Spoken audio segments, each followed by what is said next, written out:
Hello everyone, welcome to this series on literary theories and criticism. And in this video, we are going to discuss Feminism and Psychoanalysis. Introduction. Many essentialist feminists have been drawn to the psychoanalytic approach, giving it their unique interpretation.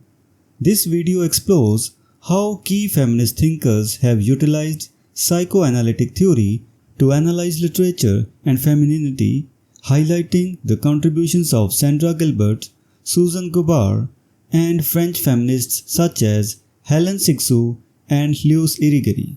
Gilbert and Goubart's contributions. Sandra Gilbert and Susan Goubart have significantly influenced feminist literary criticism by examining female images in the works of Jane Austen, Mary Shelley, Charlotte and Emily Bronte, and George Eliot.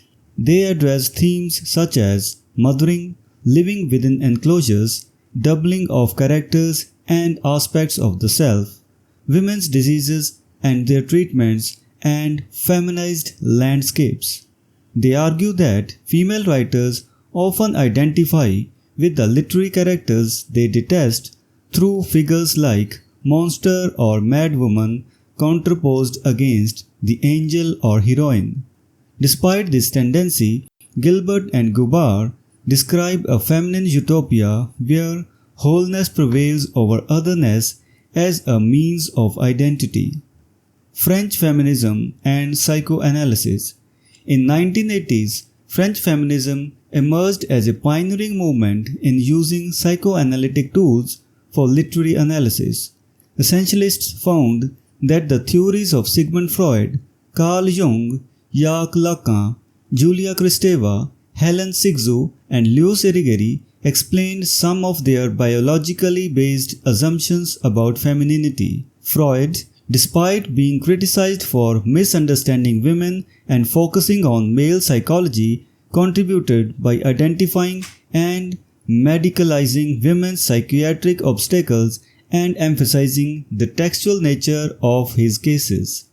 Freud's contribution. Freud's work with female patients represented a radical acceptance of their voices, allowing them to express fantasies, fears, injuries, and diseases. Freud's daughter Anna and Marie Bonaparte, along with other women diagnosed as hysterics, were foundational to psychoanalysis. His narrative approach, treating patients like texts, laid the groundwork for deeper understanding in both psychoanalysis and literary criticism. Lacan's theories. Jacques Lacan's revision of Freud introduced the concept of the imaginary, a pre-Oedipal stage where the child has not yet differentiated from the mother and has not learned language, which belongs to the symbolic order taught by the father. The imaginary is the source of language, later tamed by the laws of the father, making the child's entry into a world of separation, consciousness, and binary oppositions. Lacan's notion of phallogocentric universe places men in control of the word, which French feminists advocating for les créatures féminines, a freeing form of feminine discourse that challenges binary laws. French feminist theories. Hélène Cixous and Louise Irigaray are prominent figures in French feminist psychoanalysis.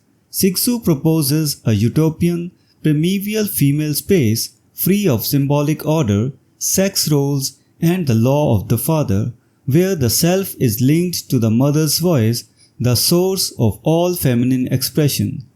Irigaray emphasizes the connection between women's bodies and material nature, criticizing male abstraction and advocating for a feminine identity rooted in bodily experiences. Julia Kristeva's contribution. Julia Kristeva offers a therapeutic psychoanalysis focused on the mother-centered realm of the semiotic as opposed to the symbolic. She argues that the semiotic realm is present in symbolic discourse as absence or contradiction, with great writers disrupting the nameable. Kristeva's later work embraces motherhood as a model of psychic female health, highlighting the mother-child relationship as central to identity formation. Myth criticism and feminism. Myth criticism, another psychological approach, centers on archetypal figures like the Great Mother and early female images and goddesses.